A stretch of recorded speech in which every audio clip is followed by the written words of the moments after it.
ଚଳିତ ସଂସ୍କରଣରୁ ଚୌକାଠ ସନ୍ନିବେଶିତ କରୁଛି ଆଉ ଏକ ନୂତନ ବିଭାଗ ପୁସ୍ତକ ପରିଚୟ, ଯେଉଁଥିରେ ଉପସ୍ଥାପିତ ହେବ ନିକଟ ଅତୀତରେ ପ୍ରକାଶ ପାଇଥିବା କିଛି କିଛି ପୁସ୍ତକମାନଙ୍କ ସମ୍ପର୍କରେ ସଂକ୍ଷିପ୍ତ ଆଲୋଚନା। ଆଶା କରୁଛୁ ଆମର ପାଠକ ଓ ଶ୍ରୋତାମାନେ ଏ ଦିଗରେ ଆମକୁ ସହଯୋଗ କରିବେ। ଏହାର ପ୍ରଥମ ପ୍ରତିବେଦନ ଭାବରେ ଭୁବନେଶ୍ୱର ସ୍ଥିତ ଗୁରୁ କେଳୁଚରଣ ମହାପାତ୍ର ଓଡ଼ିଶୀ ଗବେଷଣା କେନ୍ଦ୍ରର ଉତ୍କଳ ରଙ୍ଗମଞ୍ଚରେ ଗତ ଅକ୍ଟୋବର 6 ତାରିଖ ଦିନ ଲୋକାର୍ପିତ ହୋଇଥିବା ତ୍ରିନାଥ ସିଂଙ୍କର ଉପନ୍ୟାସ ଦୁଇ ଫର୍ଦ୍ଦ ଆକାଶ। ଦୁଇ ଫର୍ଦ୍ଦ ଆକାଶ ଉପରେ କେତୋଟି ଶବ୍ଦ ଆପଣଙ୍କ ପାଇଁ। 1999 ମସିହା ଅକ୍ଟୋବର ମାସ 29 ତାରିଖ।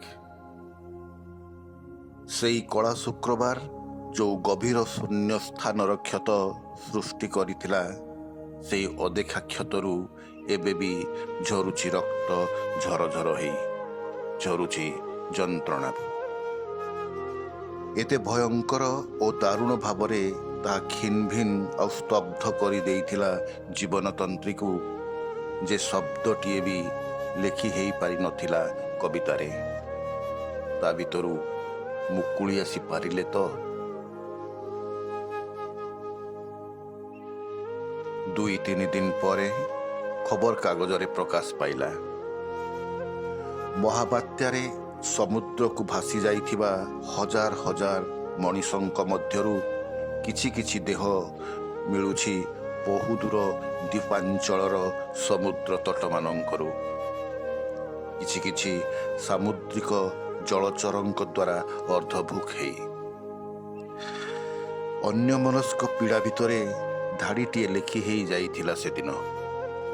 ଯୁବତୀଟିର ଉଠୁନଙ୍ଗଳା ଦେହ ଚିତ୍ ହେଇ ପଡ଼ିଥିଲା ବାଲି ଉପରେ। ବାସ୍ ସେତିକି। ତାପରେ ଆଉ ଗୋଟିଏ ବି ଶବ୍ଦ ଏଇ ପ୍ରଥମ ବାକ୍ୟ ସହ ଯୋଡ଼ି ହେଇପାରିନଥିଲା 20 ବର୍ଷ ପର୍ଯ୍ୟନ୍ତ। 20 ବର୍ଷ ପରେ 2019ରେ ଦିନେ ଦ୍ୱିତୀୟ ଓ ତୃତୀୟ ବାକ୍ୟ ଆପେ ଆସି ଯୋଡ଼ି ହେଇଗଲେ ପ୍ରଥମଟି ସହ ଅକସ୍ମାତ୍।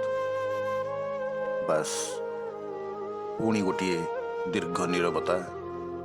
ପୁଣି ଚୁପଚାପରେ ବିତିଗଲା ଆହୁରି 4 ବର୍ଷ।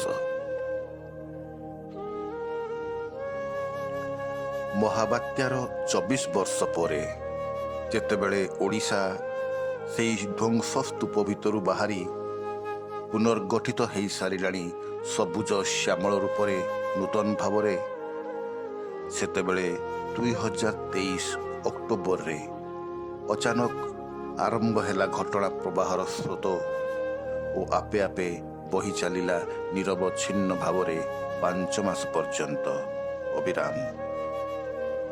ଆଉ ତାପରେ ଏଇ ଦୁଇ ଫର୍ଦ୍ଦ ଆକାଶ।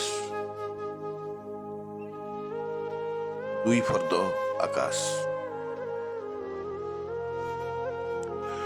ଦୁଇ ଫର୍ଦ୍ଦ ଆକାଶର ଗୋଟିଏ ଫର୍ଦ୍ଦରେ ରହିଯାଇଛି ଅନୁରାଧାର ବାତ୍ୟା ପୂର୍ବବର୍ତ୍ତୀ ଜୀବନର ତାରକା ଖଚିତ ଆକାଶର ସମସ୍ତ ସମ୍ବେଦନା।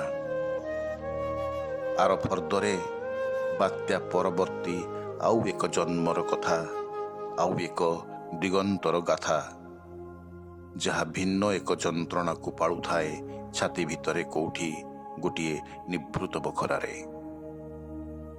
ଦୁଇ ଫର୍ଦ୍ଦ ଆକାଶ।